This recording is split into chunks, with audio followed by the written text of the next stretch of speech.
কেবলমাত্র গায়ের রং কালো হয়েছে বলে আমার 2.5 মাসের বাচ্চা মেয়েটাকে আমার শাশুড়ি একটা বারের জন্য কোলে নেয়নি।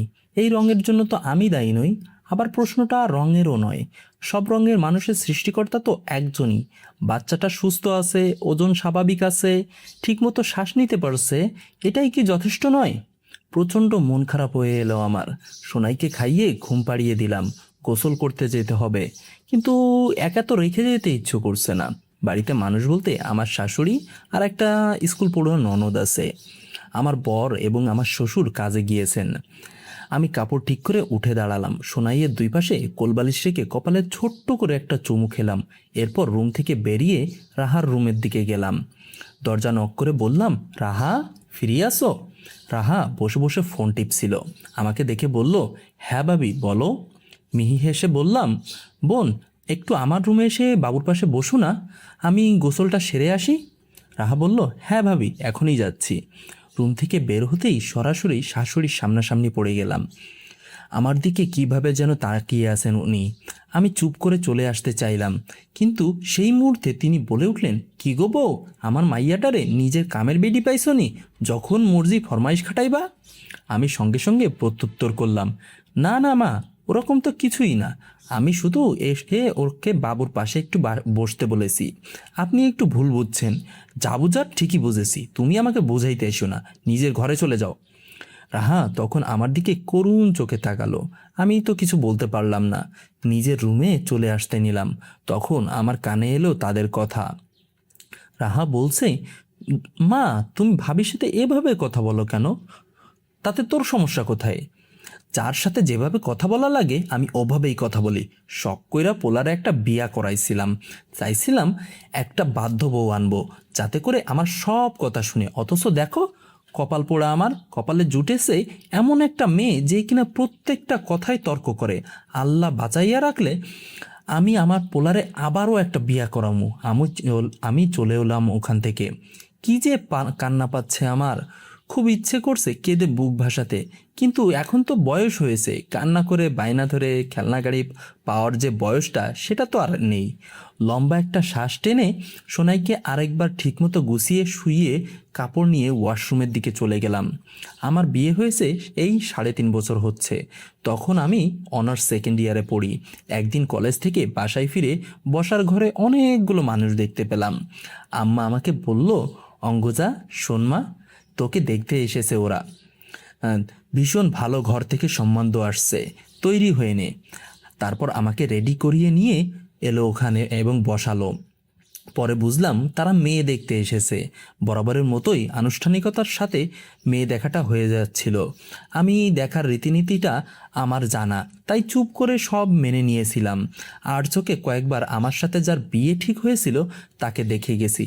লোকটা ভীষণ শান্ত, একটা বারের জন্য আমার দিকে তাকায়নি। আমার শাশুড়ি এবং কাকি শাশুড়ির আমাকে পছন্দ হয়ে গেল সেদিনই। তারপর আমাকে আংটি পরিয়ে রেখে গেল এবং মাসখানেকের মধ্যেই বিয়ে দিয়ে দিবে। বরের নাম জানতে পারি বিয়ের দিনই, মাহাতাব সিদ্দিকী। বাবা মায়ের একমাত্র ছেলে সে। ভীষণ দায়িত্বশীল এবং মা ভক্ত। প্রথমে প্রচুর ভয় থাকলেও বিয়ের পর যখন জানতে পারি আমার শ্বশুরবাড়িতে আমার পড়াশোনার ব্যাপারে কোনো জবরদস্তি চাপিয়ে দেওয়ার মতো কেউ নেই, প্রচণ্ড খুশি হয়ে পড়লাম তখন আমি। কিন্তু সংসার আর পড়াশোনা দুটো একত্রে সামলাতে পারিনি। আমার শাশুড়ি কখনো আমাকে রান্নাবান্না করতে বলেননি, তবে তাকে একা সব রান্নাবান্না করতে দেখে আমার বিবেকে বাধতো আসলে। আমার শাশুড়ি আমাকে কখনো বলেননি বাড়ির কাজ করতে, তবে চুপচাপ বসে আয়েশ করতে আমার বিবেকে বাধতো। আমার শাশুড়ি আমাকে কখনো মাছের মাথাটা খেতে বারণও করেননি, কিন্তু ননদ সেটা ভারী পছন্দ করেন। ওকে ফেলে নিজের পাতে মাছের মাথাটা তুলে নিতে আমার বিবেকে বাধতো।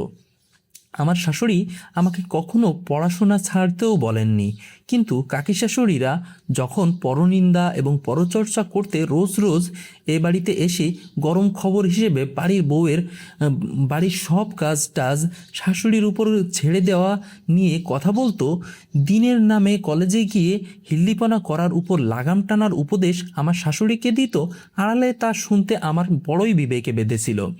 পরের দিন আমি শাশুড়ি মাকে গিয়ে বলি, মা, আমার না আসলে কলেজে যেতে ভালো লাগছে না, আমি বরঞ্চ শুধু এক্সামগুলোই দিয়ে দিই। মা সেটাতে সায় দিলেন। আমি পুরোপুরি সংসারে মন দিলাম। আর তারপর হুট করেই একদিন মনে হলো, পড়াশোনা করে আসলে কি হবে? আমার পুরো জীবনটা তো আপাতত আমার স্বামী এবং সংসার নিয়েই। আমি সংসারী হয়ে উঠলাম। আমি পড়াশোনাটাকে পুরোপুরি জলাঞ্জলি দিয়ে দিলাম। অথচ এক সময় এই আমি ছিলাম একটা ডিপার্টমেন্টের টপার। ভাবতেই দীর্ঘশ্বাস আসে আমার। গোসল দিয়ে রুমে এসে দেখি সোনাই জেগে আছে। আমি শাড়ির আঁচল গোছাতে গোছাতে ওর কাছে চলে এলাম। আমার দিকে কেমন বড় বড় করে তাকিয়ে আছে। আমি দুহাত এগিয়ে দিয়ে বললাম, আম্মুর কাছে আসবে সোনা? সোনাই হাত পা তুলে হাসতে লাগে। দন্তবিহীন মাড়িগুলো দেখা যাচ্ছে। আমি ওকে কোলে তুলে নিয়ে বুকে জড়িয়ে ধরে বলি, ওরে আমার লক্ষ্মী সোনাটারে, খিদে পেয়েছে? তখন তো খেলেই না, বাবাকে কি মিස්සু মিස්සু করছো? সোনাই আবার খানিকটা ঘুমলেই আমি ওকে ঠিকমতো শুইয়ে রান্নাঘরের দিকে গেলাম। রাতের রান্নাটা এখন করতে হবে। মা আমাকে রান্নাঘরে আসতে দেখেই অন্যদিকে তাকিয়ে তিনি চলে গেলেন। আমি নীরবে শ্বাস ফেলে মুরগিটা কাটতে লাগলাম। কিছুক্ষণ বাদে মেয়ের কান্নার আওয়াজ এলো। আওয়াজ পেয়েই আমার বুকটা কেঁপে উঠল একটু। হাতের মুরগিটা ফেলে হাত ধুয়ে যেতেও সময় লাগবে একটু। রাহাকে ডাকলাম। রাহা ডাকটা বোধহয় শুনতে পেল না। মা সোফায় বসে টিভি দেখছেন আমার রুমের পাশেই। আমি উঠে হাত ধুয়ে জলদি রুমে এসে দেখি মেয়ে আমার কোলবালিশ সহ বিছানা থেকে পড়ে গেছে। আমার পুরো শরীর অসাড় হয়ে এলো। আমি ক্ষণিকেই কান্নারত মেয়েটাকে বুকে জড়িয়ে নিলাম। আমার বিছানাটা বেশি একটা উঁচু না, এক হাতের মতো হবে হয়তোবা। উবু হয়ে কোলবালিশের উপরে পড়েছে। অল্প লেগেছে বোধহয় নাকে এবং কপালে এবং ঠোঁটে। ঠোঁটের সম্মুখে কেটেছে হয়তো, সামান্য রক্ত। বুকে এসে সোনাইয়ের কান্না থেমেছে। আমার চোখ ছলছল করে উঠল। মেয়েকে বুকে নিয়েই বাইরে গেলাম। মা কি কান্নার আওয়াজ একটুও শোনেনি? এত পাষাণ আসলে কেউ হয়? আমি বসার ঘরে গিয়ে মায়ের মুখোমুখি হয়ে টিভির সামনে দাঁড়ালাম। তিনি ভ্রু কুঁচকে ফেলে বললেন, এগুলা কিসের নাটক মারাইতেছ? সরো এখান থেকে। আমার চোখের জল গাল বেয়ে গড়িয়ে পড়ল। বিতৃষ্ণায় মুখ বিষিয়ে উঠল। বোধ হয় এই 3.5 বছরে আমি প্রথমবার গলার আওয়াজ উঁচুতে তুললাম। আপনি কি একটা মানুষ মা? এটা আমার একার মেয়ে নাকি? আপনাদের রক্ত না? একটুও কি দয়া মায়া হয় না আপনাদের? কিভাবে মুখ ঘুরিয়ে থাকতে পারেন? 2.5টা মাস হলো, একটা বারও কোলে নেননি, তাকিয়ে দেখেননি কেন? চোখ রাঙিয়ে উঠলেন মা। অঙ্গজা, তোমার হ্যাডম দেখা অবাক হইতাছি। কার লগে কথা বলতেছো ভুলে গেছো? আমি প্রত্যুত্তর করলাম, মা ভুল বলতেছি না আমি। আপনার ছেলেরই তো সন্তান, কিভাবে পারেন মুখ হারিয়ে থাকতে? মা ধমকে উঠলেন, চুপ! এত কথা কই পাইতেছোস? বাড়ি থেকে বাইর করে দিতে পারি, ভয় ডর লাগে না না তোর? হ্যাঁ, এটারে তোর বাপের বাড়ি পাইছোস? আমি থমথমে আওয়াজে বলে উঠলাম, আপনি আমাকে এই বাড়ি থেকে বের করে দেওয়ার কথা আপনি বলতেই পারেন না মা। আমি যেমন এই বাড়ির বউ, আপনিও তেমন এই বাড়ির বউ। এই বাড়ির মেয়ে আপনি নন। আপনারও এই বাড়ির উপর কোনো অধিকার নেই। আমারে অধিকার জানাইতেছোস? আমি নরম হয়ে বললাম, বেয়াদবি মাফ করবেন মা। আপনি সোনাইকে দেখেন একটু, গায়ের রঙের উপর ওর কি দোষ? আমরা তো ইচ্ছে করে করিনি মা। একটু তাকিয়ে দেখুন, কি মায়াময় চেহারা ওর, কিভাবে আপনার দিকে তাকিয়ে আছে দেখুন। কোলে নেবেন না? আপনাদের রক্ত না ও? এবারে শাশুড়ির বলা কথাটা আমার অন্তরাত্মা কাঁপিয়ে তুলল। এই কালা মাইয়াডারে আমি আমার রক্ত মানি না। কোন বেজন্মা এটা?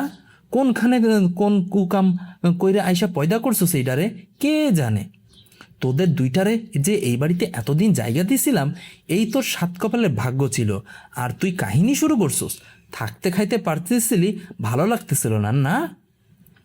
আমি কথা হারিয়ে ফেললাম। একবার মেয়ের দিকে তাকালাম, একবার মায়ের দিকে। মেয়েটা আবার কান্না করে যাচ্ছে এক নাগাড়ে। আমি স্তব্ধ হয়ে আছি। এমন সময় কলিং বেল বাজলো। মা দৌড়ে গিয়ে দরজার কাছে গিয়ে দরজাটা খুলে দিলেন। দরজা খুলে আমার বরকে দেখতে পেয়েই কুমিরের কান্না কেঁদে বলে উঠলেন, বাবু, আমি কি তোদের কি সর্বনাশ করেছি? এটা তোর লাগি আমার এমন বউ আনলাম, বড় ছোট মানে না, কুকাম কইরা একটারে পয়দা করছে। আমি জানতে পারাই আমারে গালাগাল করতেছে, কইতাছে এই বাড়িতে আমার কোনো অধিকার নেই, 2 দিন পর বাড়িতে বাইর কইরা দিব। আমি এখন কই যামু রে বল? কি কপাল কইরা এমন একটা বউ আনছিলাম। শাশুড়ি মায়ের হাই দেখে আমি এখনও চুপ, শুকনো মুখে তাকিয়ে আছি মাহাতাবের দিকে।